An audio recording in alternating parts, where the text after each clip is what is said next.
Today we're going to, I think, talk a little bit about, which societies are actually really good at producing breakthrough technologies, with the hope, of course, maybe we get to that in the discussion that, maybe they can serve as somewhat of a model, to help us, maybe even emulate them, or to see kind of like what doesn't work particularly well in our current society. So while I think we're first going to talk a little bit about theory and about like a few specific examples. Maybe in the Q&A we'll even get to draw a few lessons on how can we use this as a model to kind of like move a little bit more toward the societies that are actually working well. I will also, in the end, maybe say a few words about a new project that we're launching. I think if you go on the Sanity schedule, which I'm going to share in the group again, then you can see that today we've actually added what the next 5 weeks may look like if you're willing to join us. So on the schedule, I think it's not quite updated yet, but I've already took a good stab at it. So if you scroll all the way down on the schedule, you see that starting next Saturday, so not this Saturday, but next Saturday, we're going to launch into the third phase of this experiment, which is really like a much more, let's say, workshop type of experience where, we basically collected the best ideas now over the last month that popped out of the Sanity Preservers, and now we're trying to get to work. And so we've invited a few folks that have been thinking kind of like quite ambitiously to kind of present a case for a few areas in which we should actually push for now. So if you go on the Foresight Sanity schedule that I just shared, if you scroll all the way down, you will see that and we will from next Saturday on every day at 11 a.m. PT, we will have like a pretty structured working group sessions with a few panelists, like a few session leaders, on trying to actually get some projects going or get some projects that are already existing, a few collaborators. So I think this will be very specifically targeted on how can we kind of like take the ideas that are already lying around to actually make some progress. With that being said, I'm terribly excited today to welcome Ben Landau. I've checked out your website today, Ben. It looks totally fantastic. Thank you. I'm very glad I did. I'm going to share it here in the group chat too. I think a really good kind of like well-reasoned long form writing, and it was very pleasant to see. I'm going to share it in this in the chat in just a second. I think you have been doing like I think what was the slogan on the website? You like to think about how societies work, right? Yes. What makes society work? Yeah, and I think and for the past the past year or two, I've been especially looking at sort of the industry and economic fundamentals. Yeah, as one can really tell from the website, you're now working with Samo, who has just joined the session as well, at Bismarck Analysis, and I think trying to do this, really kind of from first principles. So we had Samo for a salon here, I think 2 or 3 days ago, and this salon video will be up tomorrow morning. Maybe we can get yours also up tomorrow morning, then people can binge watch the two of them right next to each other. But for now, I'm going to share your complete bio and topic in the chat.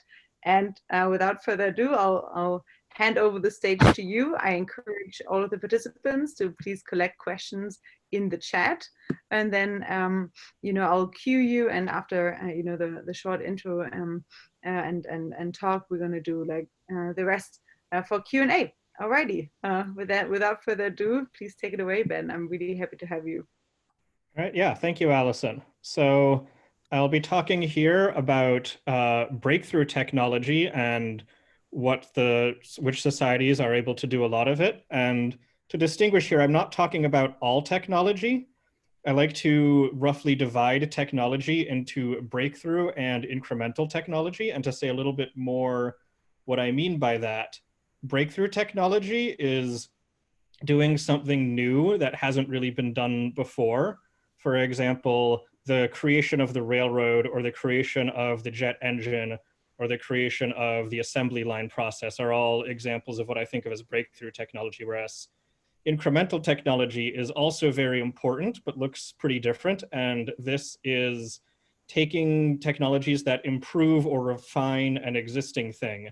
Like if you take batteries and make them 2% more efficient, or if you get a camera that can take higher resolution, or like a transistor that is somewhat cheaper.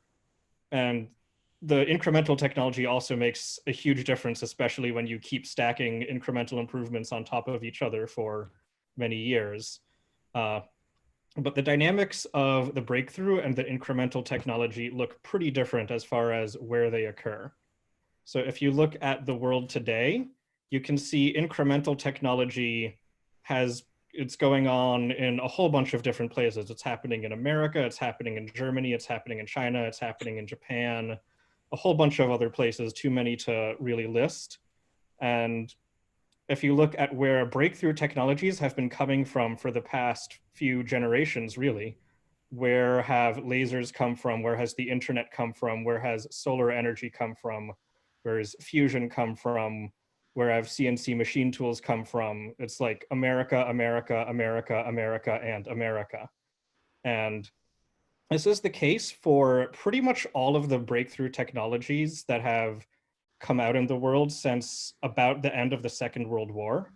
If you go back further to the late 1800s, early 1900s, you see the breakthrough technology is coming from England and Germany and America, and very little from other places. And this goes back much, much further. You can look and find quite different patterns of who's producing where. It varies a lot by time and by place. So if you look at, the Roman Empire, obviously a really big deal, this sort of whole Mediterranean sort of defined a lot of what our society is. Surprisingly little breakthrough technology throughout many centuries of existence, whereas at about the same time, the Han Dynasty Chinese, much, much more. So it's not just a relatively recent phenomenon of the last few hundred years. So you can look at, like, it's relatively rare to have a society that has any substantial amount of breakthrough technology that it's producing. In many periods in history, there's none at all. And as I've looked into a bunch of these cases, there's three things that I've identified that seem to be present in all of the cases where you're getting lots of breakthrough technology. And as far as I can tell, this type of social setup is pretty fragile, where if you have two of these three, I don't think you get very much. But if you have all three of them, then it seems like these are all necessary prerequisites. I'm not sure if there are pretty likely others that I haven't found yet, but these three seem to be necessary. So to just jump right in, the first thing that seems like it's present in all of the cases where you're getting this is you have accumulation of wealth in the hands of people who are very closely involved in economic production, and sort of the source of their power in society is the raw economic production itself. To say a little bit what I mean by that, accumulation is a pretty important concept that's different from just income. You can have pretty high income without accumulation, as you can see in any economics textbook. Just if your expenses are equal to your income, you're not accumulating anything. And what's important to look at here is not the individual case by case, what's that person doing type thing that can be solved by individual thrift, but it's looking, if you zoom out, like which classes in society, which types of people tend to be accumulating large piles of wealth and controlling where those piles of wealth are deployed. This varies a fair amount from society to society. You can find societies where a lot of the accumulation is in the hands of like priests or religious figures, like in some of the early Mesopotamian civilizations, or in parts of medieval Europe, especially the earlier medieval period. You can find societies where it's largely, accumulation is mostly done by military and political leaders like the Roman Empire. You also have societies where the people who are themselves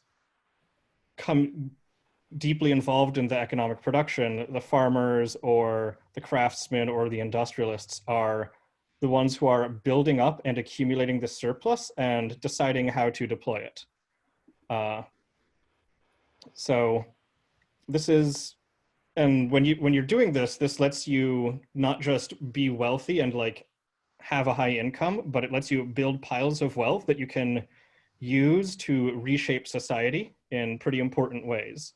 Like Mark Zuckerberg gets a big pile of wealth and he uses it to try to uh, change how a lot of education is done. Bill Gates decides that he wants to erase polio.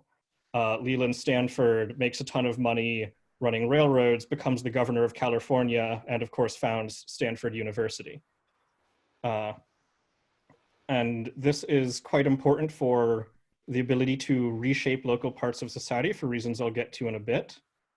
One interesting thing about accumulation is that it tends to be associated less with just the size of an industry and a lot more with whether it's growing and whether it's new, or things that are expanding and becoming relatively more important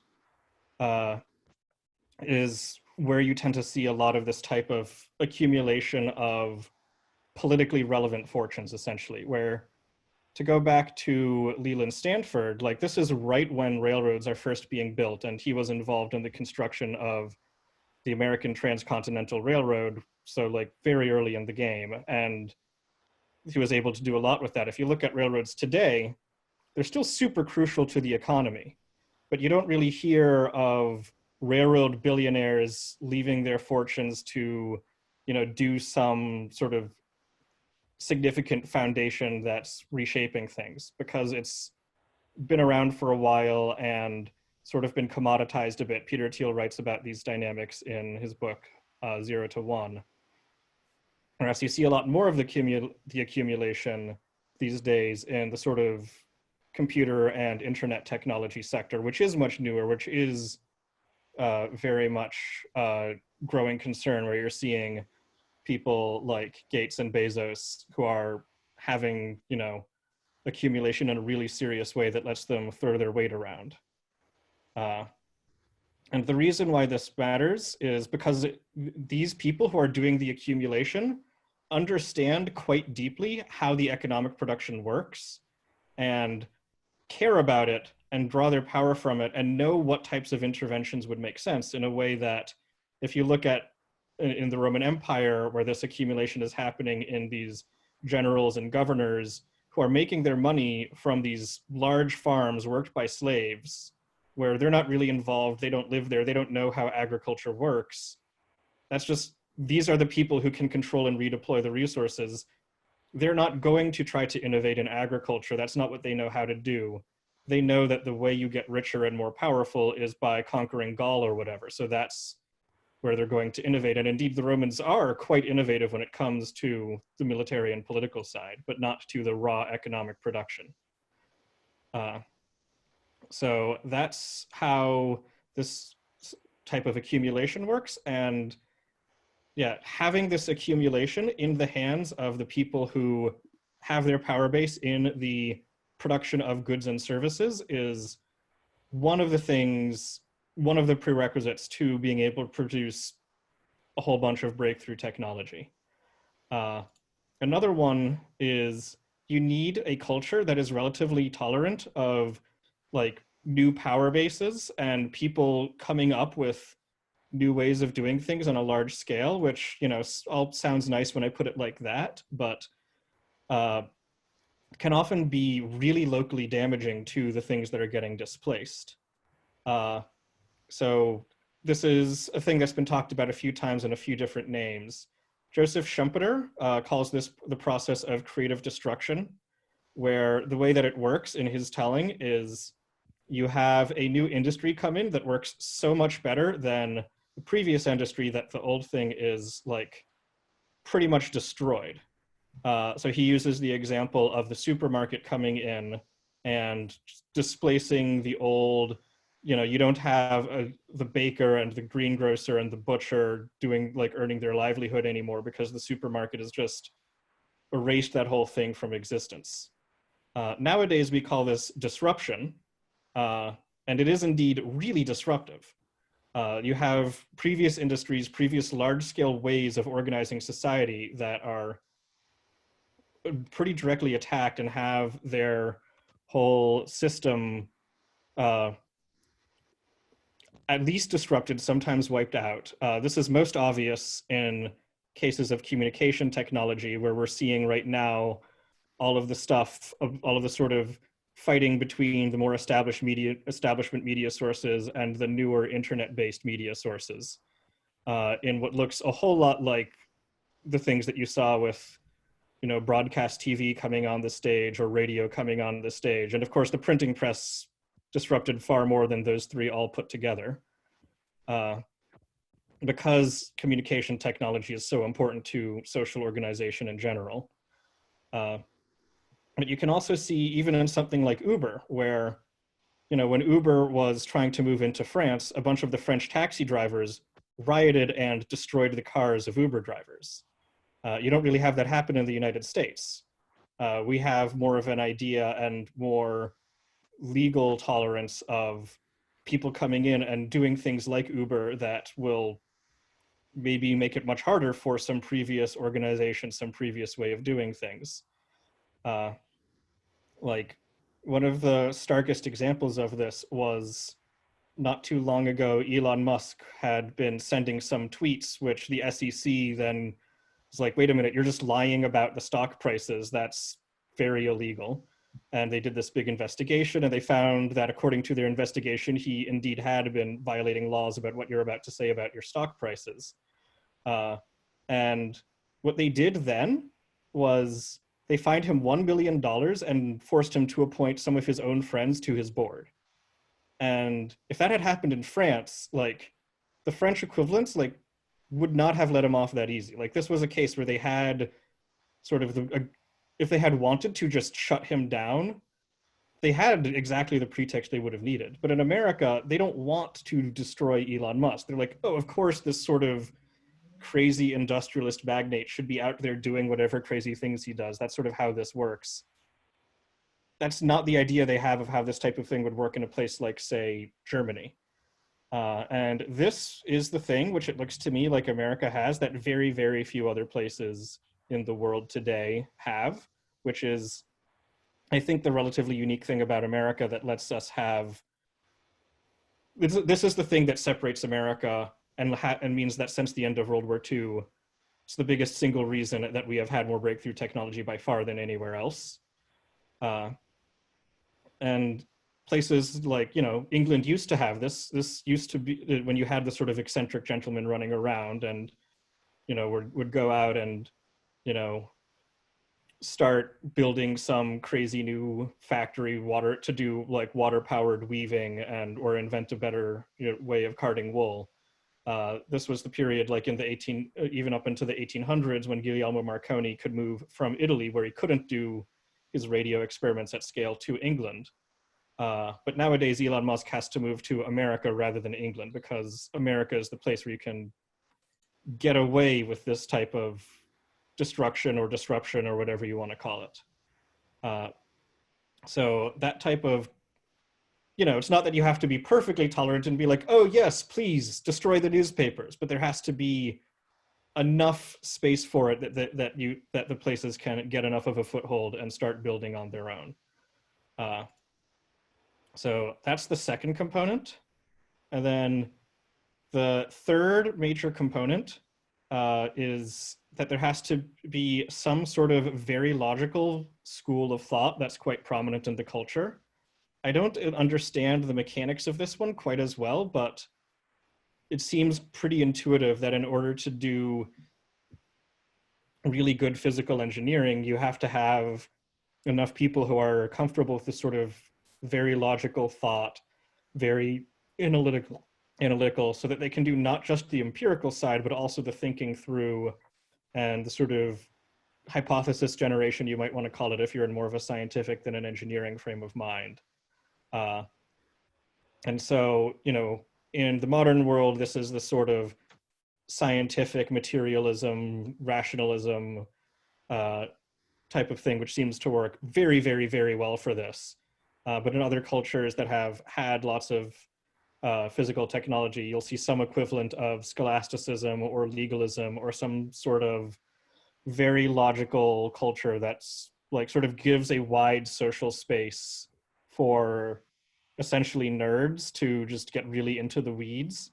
And this is more of an empirical claim, but it seems to fit that this is a thing you would need to do the type of large-scale engineering, which I suspect this one might also be necessary for breakthrough technology as well. Sorry, for incremental as well as breakthrough technology.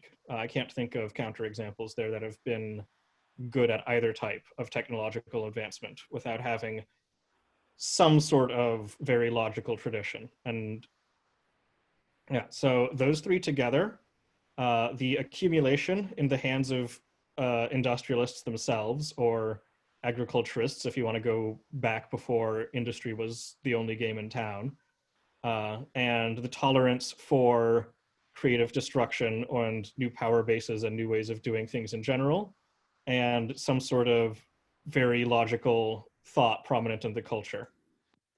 These together are the things which I've seen in every case that I've looked at that has loss of the breakthrough technology.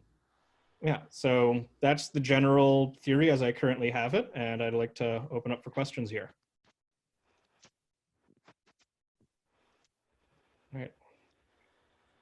All right, thank you so much. That's great. What a good start. Let's see, do we have a question from the audience yet? If so, feel free to, oh, well, Kriyan is already going at it. Oh, well, we have a few actually. Okay.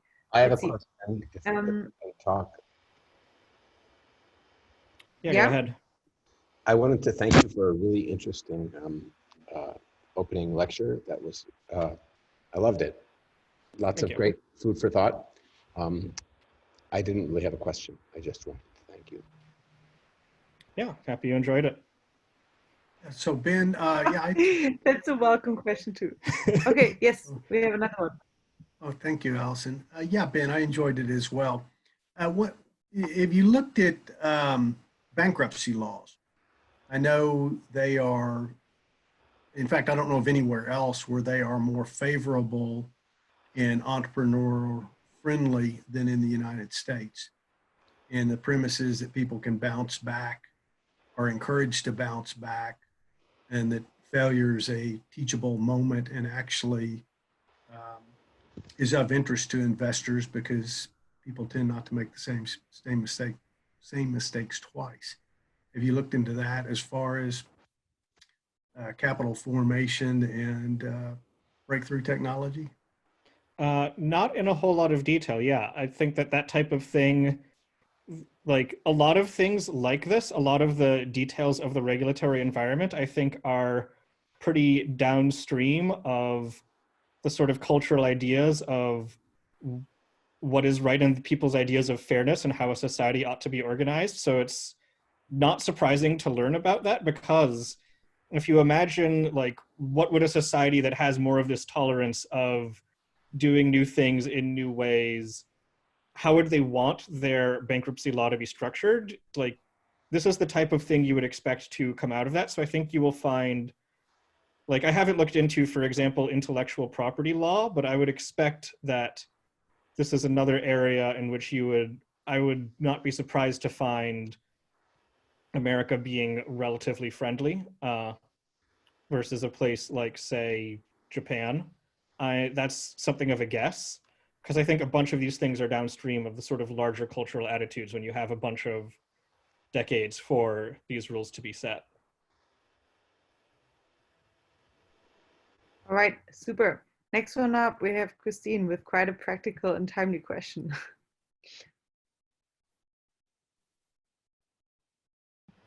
All right, yeah. I just a few comments. I was a little bit late, but I think you are. Wait a moment, Leslie, is this you? Yeah, it's me. I'm sorry. Leslie, okay. No, you go now, and I will unmute Christine after you. Okay? Yeah, right. Go ahead with your question. Yeah, you can cut me off at any time. Yeah, so I think you are very much on the spot when you talk about intellectual property and patent law. According to the Constitution of the United States, a man has only one right in this country. It's the right to own and use his ideas and invention. You have absolutely no other rights in this country to anything. So it's quite exceptional. And it does show in all the details of the intellectual property law. It's much more refined. It enables investments into startups and also in larger corporations. It's removing a lot of risk. So I was working in 5 different countries before coming here. I never ever seen anything even similar to this. The other difference is perhaps, I did read about it somewhere, that the population's DNA was statistically compared to other countries, and there are some genotypes that indicate the kind of a restless personality, and the United States was way above the average globally. So, which is not a coincidence, because everyone came here for some reason, and so there must have been at least 2 reasons. One is that wherever they were, there was something that they couldn't put up with, and so there are very few immigration countries, and it's definitely the United States is the most diverse and has the largest population. Yeah, what you said about the ease of starting over after a failure, I think it's also remarkable. So within one state, especially in the Midwest, once you failed, it's very difficult to convince the same environment that the second time you wouldn't do it again. But you can always go to a different state, right? I mean, this country is so diverse. And in Silicon Valley, if you want to get investments and you never ever failed, it's kind of suspicious. So if you failed once or twice, it makes you even more credible that next time you are going to try much harder. Yeah, thank you. Yeah, that's some good additions. And like the types of selection effects you were talking about with the immigration, like selection effects in general are really powerful. And I do suspect that's a really important part of how this country got the way that it is. Yeah, thank you. Hey, Ben, it's Christine. Hey. Hey, can you comment on how these 3 factors would apply to India and China and contrast those 2? Yeah, so my sense of China is that when it comes to having a sort of logical thought, I think they're doing fine. When it comes for tolerance of new power bases that are sort of outside the center, like I do not think that they have this. I think that they are probably not even at France tier at this, and France is not at the bar you would need for breakthrough technology. So I expect them to continue being quite good at incremental technological progress and quite good at adopting technology from elsewhere. But because of this, I do not expect them to have much breakthrough technology anytime in the next, let's say, 10, 15 years. And then it's possible that their culture would change further than the future, but I don't really see where that could come from. It's more that I'm really bad at predicting long-term cultural change, and I can't see it happening much faster than that.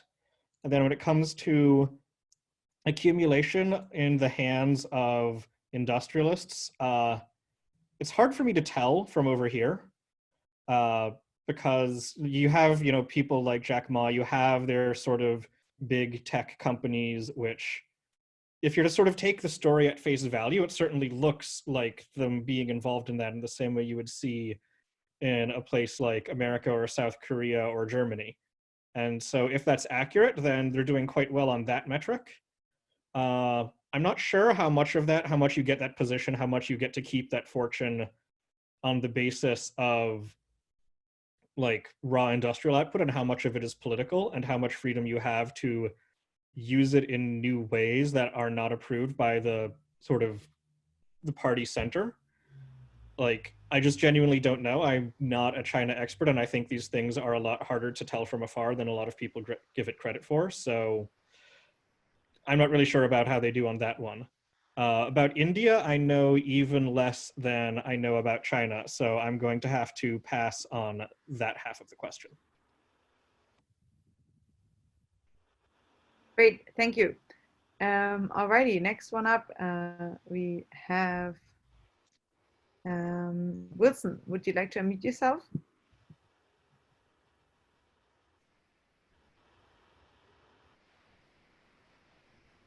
I think you are still muted up. There you Hi. are. Can you hear me now? Yes, you're good. Thanks. Okay. Hey, Ben. How are you doing? So I was just curious. Thanks for your interesting presentation. I was curious how your point of view jives in with Jared Diamond. I don't know if you've read him. Guns, Germs, and Steel. Kind of looks at this societies across the centuries, and he comes to this idea that a lot of the success is just due to geography. The fact that, for example, in Europe started out taming, domesticating animals a long time ago, and they, as a result, acquired immunity. This immunity to animals gave them an advantage when they went into the New World, and they were able basically to decimate the populations over there. And this is just, so he's just basically saying this is just dumb luck in a way that you were able to, European society started out in a place where the animals basically existed that were able to be domesticated. So, so my question is basically then, how much of this is geographical, biological versus societal? Yeah, so I think that there is definitely a component that is dumb luck or geography or something like that, but it's far from the whole story. Because like if you're going to say like, oh, this is why it arose in Europe, well, like Europe is pretty big. And like if you're talking about like all of like these trends over history is really long. So like, why are you, you can, so like you can use this sort of Jared Diamond thing to be like, okay, so it's going to be in river valleys and areas that have, these types of traits, but that's not going to tell you, why are the like Mesopotamian civilizations going to have this trajectory, whereas the Indian river valley civilizations are going to collapse relatively sooner. Like it's not going to be telling you why is it that Europe has the stuff to be innovative in the 1400s, but not in the 700s. So like it definitely does matter that say, a place like England has the coal, which makes it relatively easier for them to have the Industrial Revolution.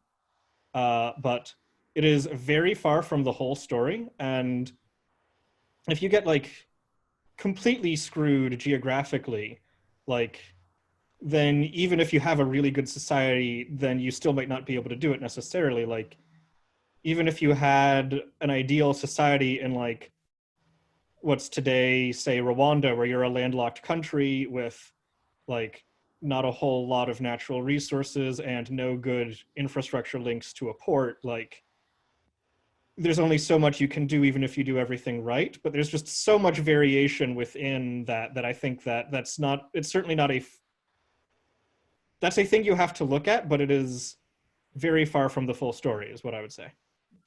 Okay, thanks. Thank you. Dimitri, you're up next. Thank you for a very interesting and enlightening talk.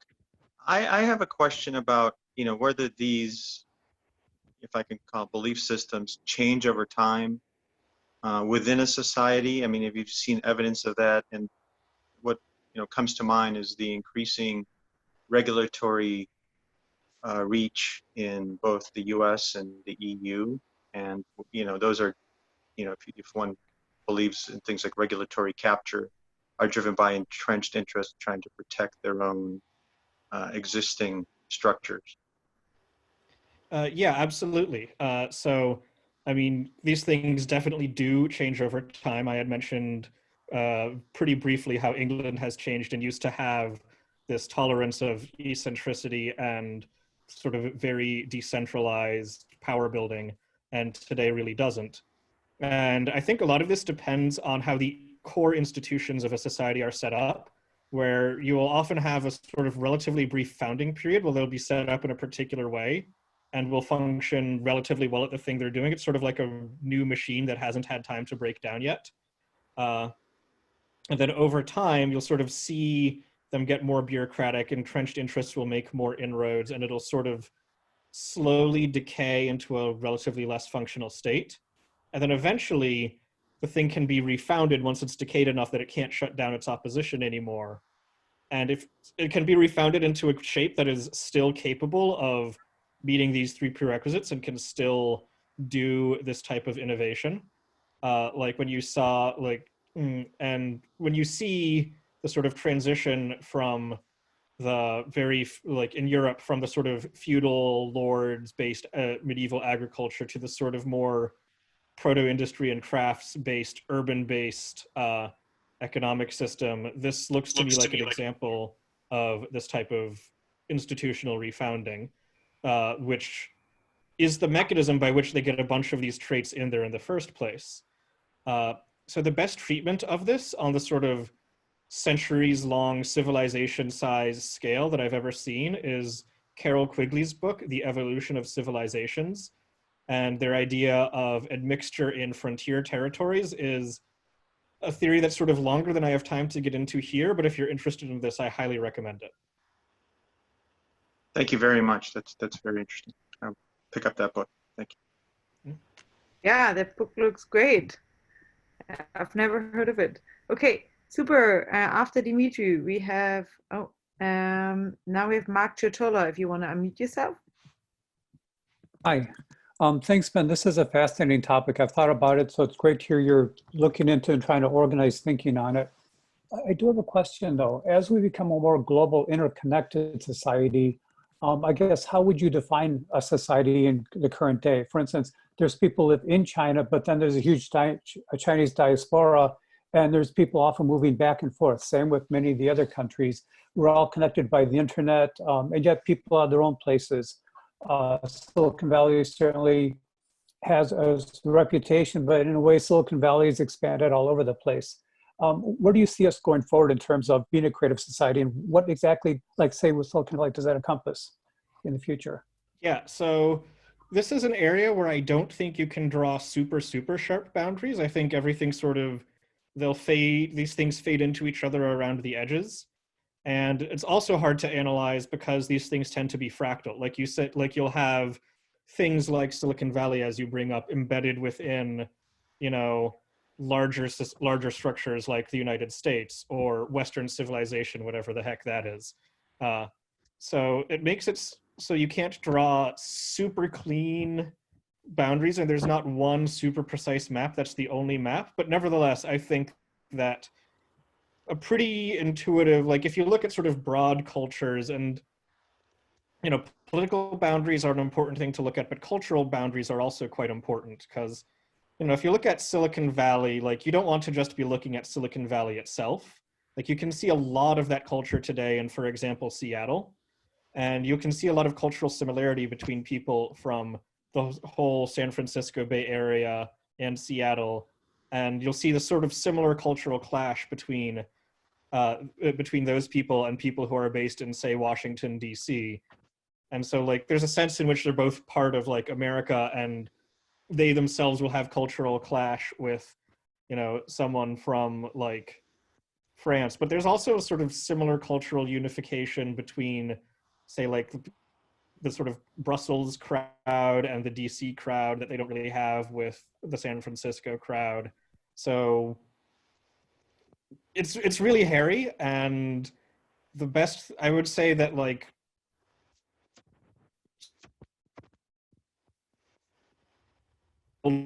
of, you know, one of those guys like to some uncontacted tribe and just try to like understand their customs. Doing that in order to know of tracking these other than just paying attention to the really obvious boundaries on paper and stuff. Thank you. Sweet. Thank you so much. Okay, we have Dimitri up next.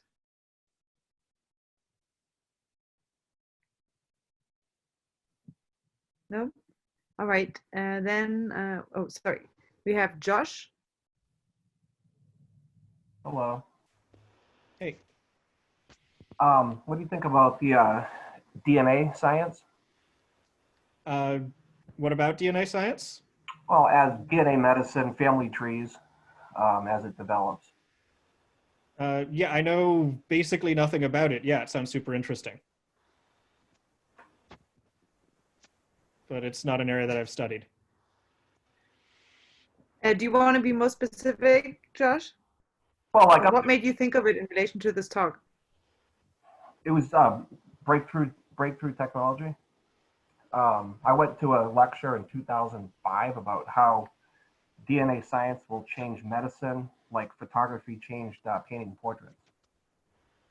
Yeah, I very much hope that that's true.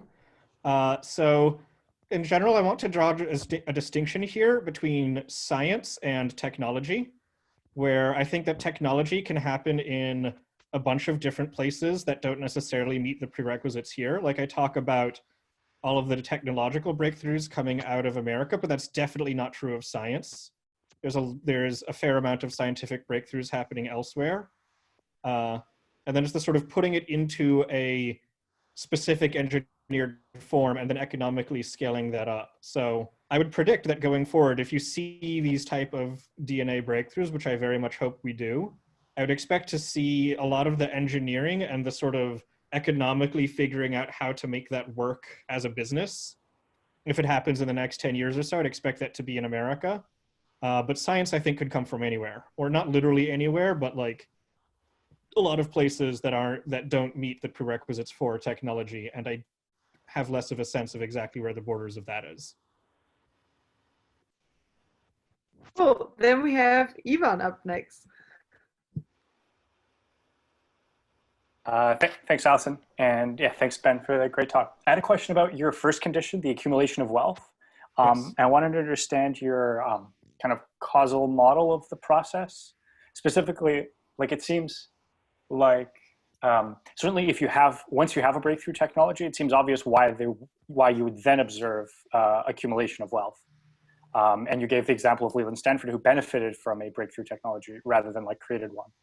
And thinking about the other technologies you mentioned, like internet, fusion, nuclear power more generally, these were, as far as I know, mostly developed by like basically state institutions and were later commercialized. And so again, like the causation sort of runs the other way. A society which produces breakthrough technology results in accumulation of wealth. But yeah, what are your thoughts on that? Yeah, I mean, so you're absolutely correct to draw the distinction between the invention of the technology and the sort of scaling up and implementing it. And like, yes, the people who do the implementing are the ones who get rich.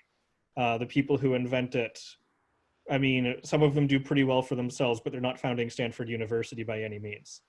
And the state absolutely has a really big role in supporting this type of thing.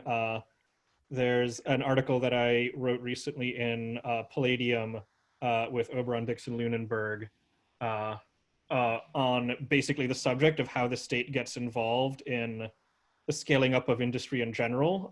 That's less focused on specifically new technology. And yeah, so the thing that I'm tracking here is like, you can often have areas where the specific prototype is built outside of a society with all of these things, but it can only then be implemented in a place that is then willing to have these types of disruptions and has the ability to have the things be built out. And like, we have this story of this, especially in America, of this being done in this very laissez-faire way. But, you know, to go back to the Stanford example, like that was done with massive grants from the federal government, not just of the money they needed to build the rails, but like land alongside the rails, which then became super valuable because there was a railroad right by it. And that was what made the railroad magnates get so fabulously wealthy. And so this type of state support of most of the technologies that I've mentioned often gets airbrushed out of our narratives, but like, yeah, absolutely. It's crucial for pretty much every case of this. I see. So you're not focusing so much on like the moment of invention in the lab, but rather on like the society-wide adoption where the technology becomes revolutionizes society. Exactly, yes. Thanks. I have a, I guess, related question, and then afterwards, Christy goes. But so I wonder, like, why do we care which societies produce breakthrough technologies? You know, I think like we may care for different reasons than the states may care. Like if you, for example, just care about, you know, being ahead of the game, you don't necessarily have to produce the breakthrough technology. You just have to get really good at it. And so I wonder, you know, like, especially, you know, if you take the example of AI, like, you know, there's like currently like not really division, but definitely debate within the AI community of like, well, you know, do we just need like more compute and more throughput? And, you know, if that's the case to get better, then, you know, will Shenzhen or like, you know, China generally like overtake very quickly, you know, or, you know, like, so I think like producing the breakthrough technology in the beginning and then like getting very good at it and, you know, maturing the technology or reaping the benefits and kind of like racing ahead in the technological race, they may still be two different things. And so, yeah, I was wondering, you know, what, you know, where do you see that relationship between the two, and what does that mean for kind of like progress generally between nation states? Yeah, so generally speaking, I think that being the first mover, like in terms of sort of normal geopolitics, being the first mover is a pretty big advantage on this type of thing because of the sort of monopoly dynamics and accumulation dynamics. Like it puts you in a really good situation if you're the one who's building out the technology before it gets commoditized. So if you're taking the sort of like statecraft, like Metternich style approach to things, I think that's a really big advantage that it can give you.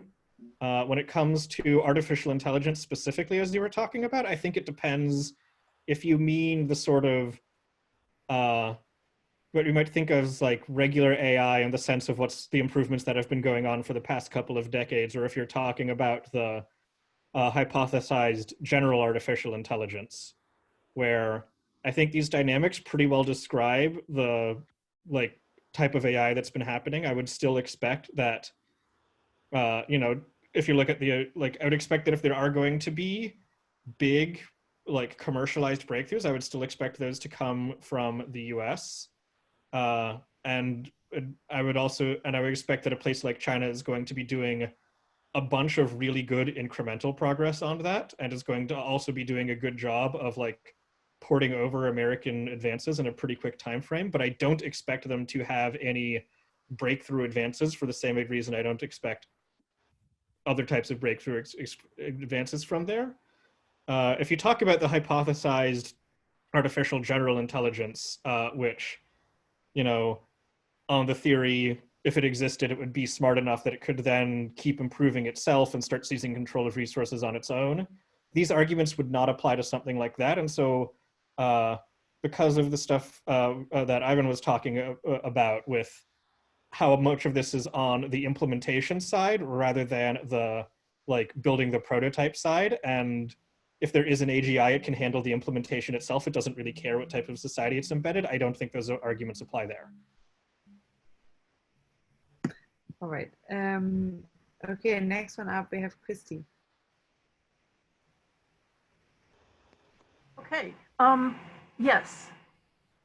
Can you hear me? Okay, Yep, you're great. on.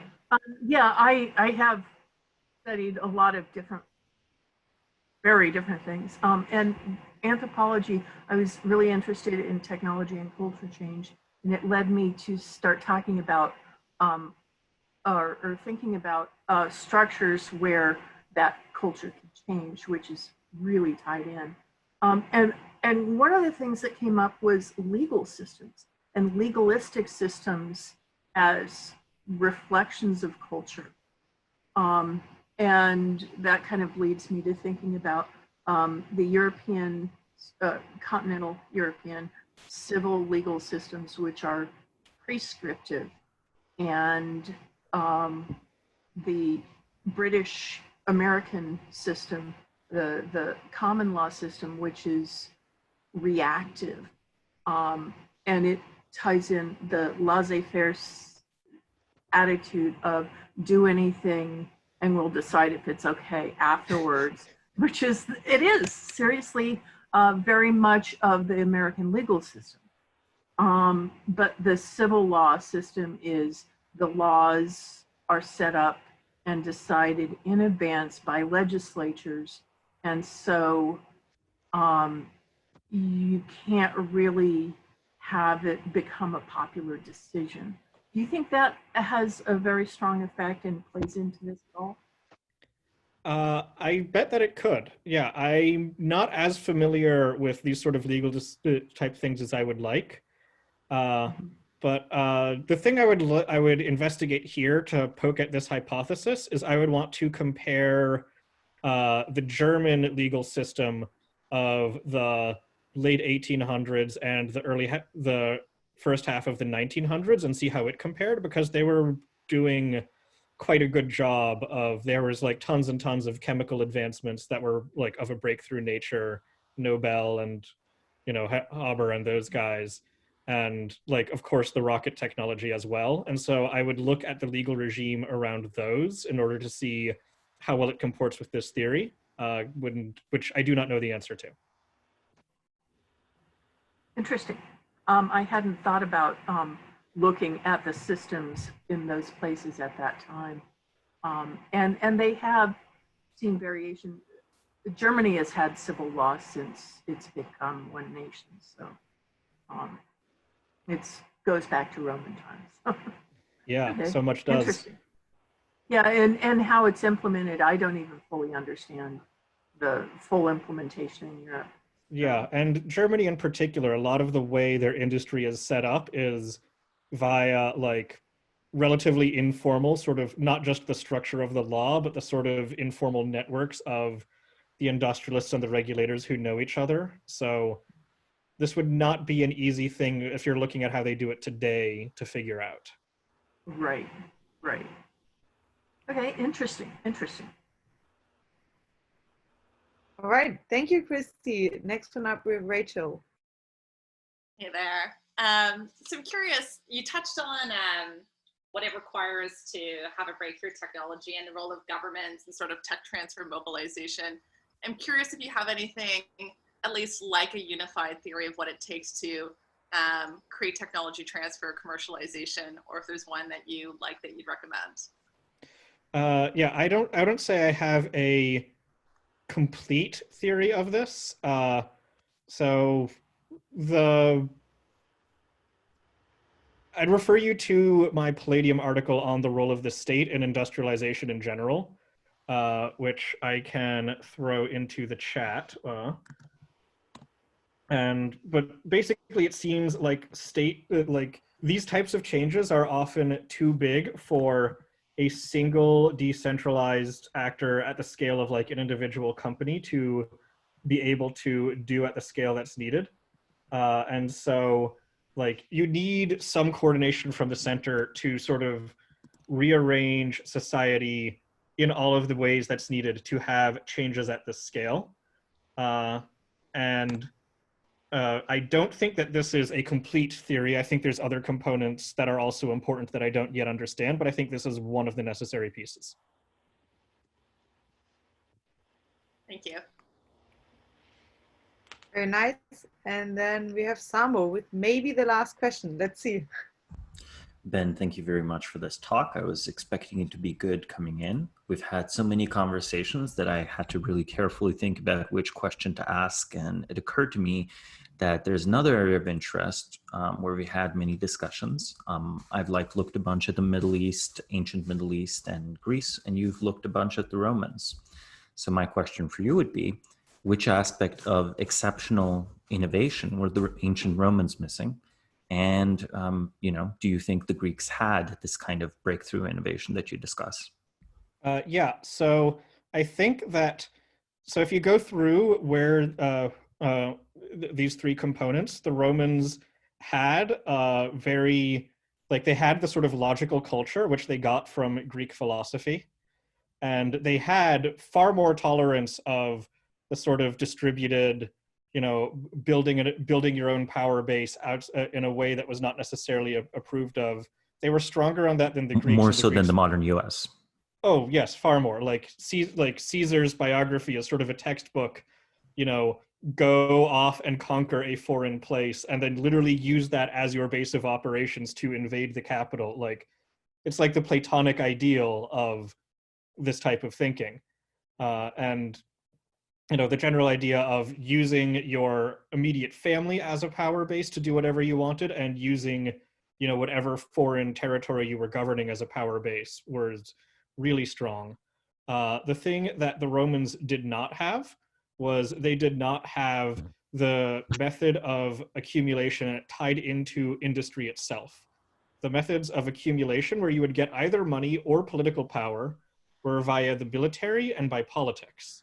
And the method of actual wealth creation was agriculture, where they would have large estates worked by slaves who they would capture in their wars of conquest.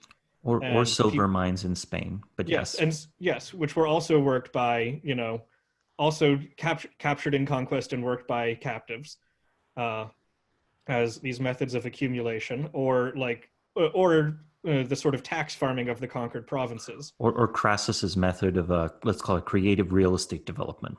Yes. Yes, with the, buying the land from the homeowners while their house is literally on fire and then sending in your firefighters. It's an effective method of accumulation, but not really tied in with the sort of agricultural production, which was the engine that made it work. And then this is also something that they got from the Greeks. It looks a lot like the Spartan system of how but on a sort of scaled up to empire rather than city-state size.